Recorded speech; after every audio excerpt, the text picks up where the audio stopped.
Hello everyone, welcome to Astropsych, and today I'm going to be talking about extroverted feeling, the function that is most associated with social harmony.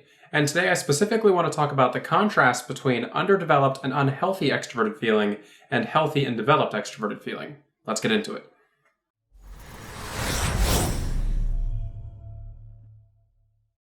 So, extroverted feeling at its core is the feeling function associated with the extroverted and objective world, which is to say that extroverted feeling types tend to be more aware of the feelings of others than maybe even their own internal feelings.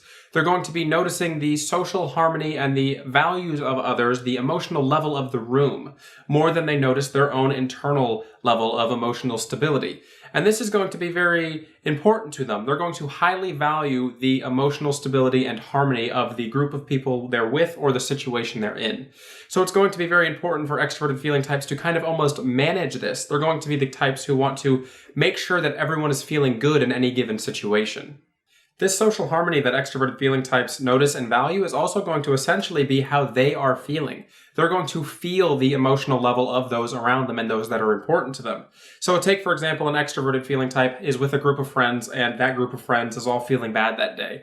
It's going to be very likely that the extroverted feeling type is going to match that energy. But that also goes if the group is feeling happy. If the group is feeling happy, the extroverted feeling type is going to be more easily able to adapt to the emotions of the group. You're not going to see this as much with the introverted feeling types who tend to block off their own emotions in relation to others. The extroverted feeling types tend to be the ones who very much like to match the emotional level of the social group that they're with.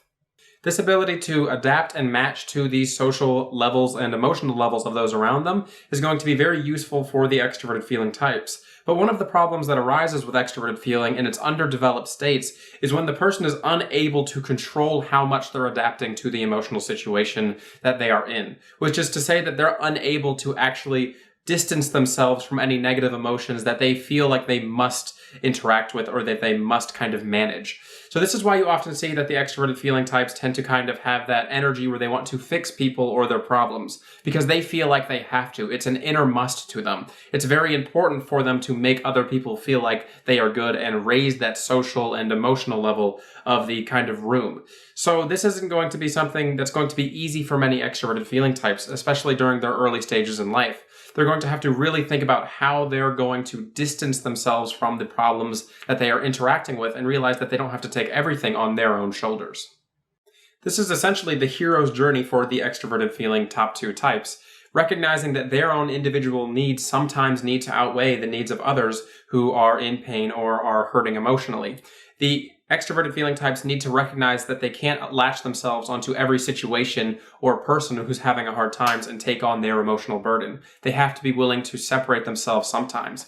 And this is going to be very hard for the extroverted feeling high types because this is something they want to do. This is almost an inner compulsion to them to kind of interact with these people. But if they don't learn to separate themselves from these kinds of situations and negative emotions, then it's really going to weigh them down over time.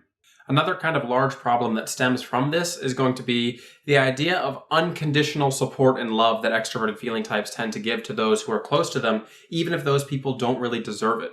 And that's going to be something that most high extroverted feeling types are really going to struggle with, and I would say that it's more likely to be with the extroverted feeling dominant types than, say, the INFJs or the ISFJs, but you're really going to see this in them sometimes as well. They're going to be very likely to just give this support to those who are really struggling, even if that support isn't fully deserved. And that's going to be one of the parts of separating their own emotional needs from the needs of others, is recognizing when a situation should be adapted to, when someone actually needs the help versus when they're kind of leeching off of the emotional levels of you, when they're kind of taking away from your feelings in need of their own.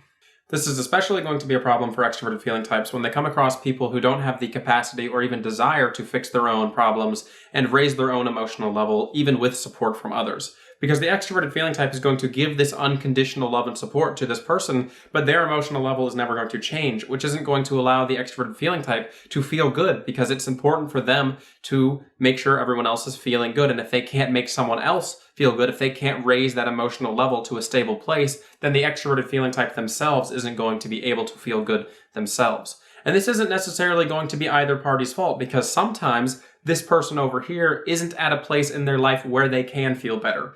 And the extroverted feeling type is going to be trying to push them to improve when this person's not at a state where they are ready to improve. So sometimes the extroverted feeling type is at fault here as well, but a lot of times it's just going to be that this person is unwilling to change, or they're not really receiving the type of support that they need from the extroverted feeling type in a way that is useful to them. Because sometimes just emotional support isn't what somebody needs to improve, especially if it's something not related to emotional needs. Now let's look at extroverted feeling in a more healthy and developed state. Extroverted feeling in a more healthy state is going to be a function that is also going to very much pay attention to the emotional level of the room and the stability of the situation that they're in on that emotional level.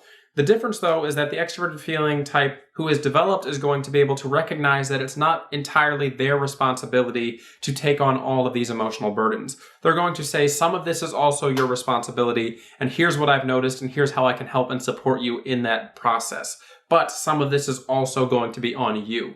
That's where the extroverted feeling type is really going to be able to shine, when they're able to kind of recognize the needs of other people, but also recognize that their responsibilities are not entirely their own.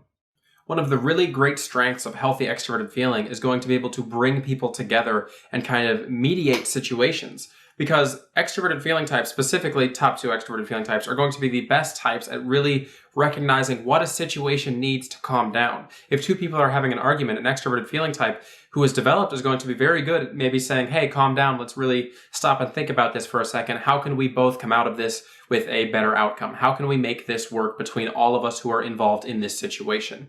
And that, in my opinion, is one of the greatest strengths of extroverted feeling as a dominant or secondary function. These types of people really care about the best outcome for the greatest amount of people, the overall good. We can really see great examples of extroverted feeling as a healthy and developed function when we look at historical people who are often classified as extroverted feeling dominant or secondary types. The people that I often associate with being extroverted feeling types are people like Martin Luther King Jr., Gandhi, Pope Francis. All of these people tend to have the common trait of caring about the greater good for people. They want a large amount of people to feel as good as possible. They want the best outcome for as many people as possible.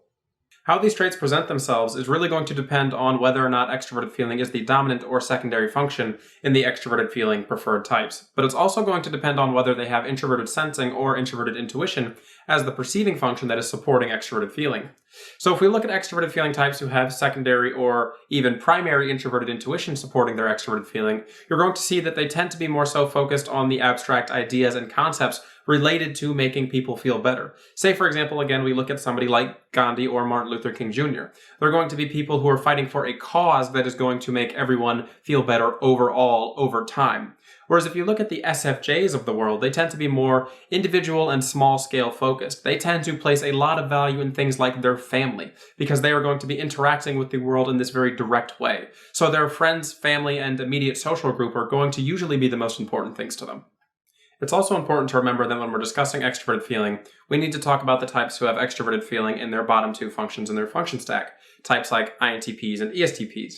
These types tend to struggle with extroverted feeling in the opposite way that preferred extroverted feeling types tend to struggle with it, and that instead they're going to undervalue the emotional needs of a situation, and they're not going to pay attention to the emotional needs of others in social situations. And this is going to be a problem for many introverted thinking top two types because they're going to be unable to recognize the needs of others. And if they can't do this, then they're not going to be able to communicate and get things done as effectively or get their introverted thinking ideas across. Because for a lot of things, if you can't approach things from a human perspective, you're not going to reach the people who value that human perspective. And if you're just going to go in like a bull into a china shop with your ideas and your logic, then you're not going to be able to actually convince anybody who doesn't care if your logic is sound. Because you have to be able to connect with people on the emotional level, at least at a bare minimum level.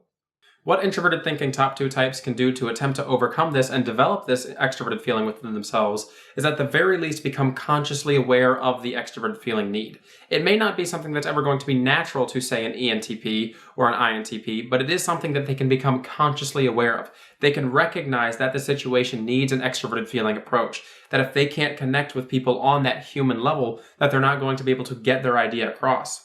If you go into a meeting and you begin to critique somebody immediately without even acknowledging their effort or what they've done for the situation, then they're not going to listen to you at all, or at least it's not going to be likely that they're going to listen to you. You have to be able to recognize that there's that human need alongside the intellectual one. All right, everybody, I hope you've enjoyed this discussion comparing and contrasting healthy and unhealthy extroverted feeling. In my opinion, it's really important for extroverted feeling types, both top 2 and bottom 2, to recognize the needs and struggles associated with their extroverted feeling.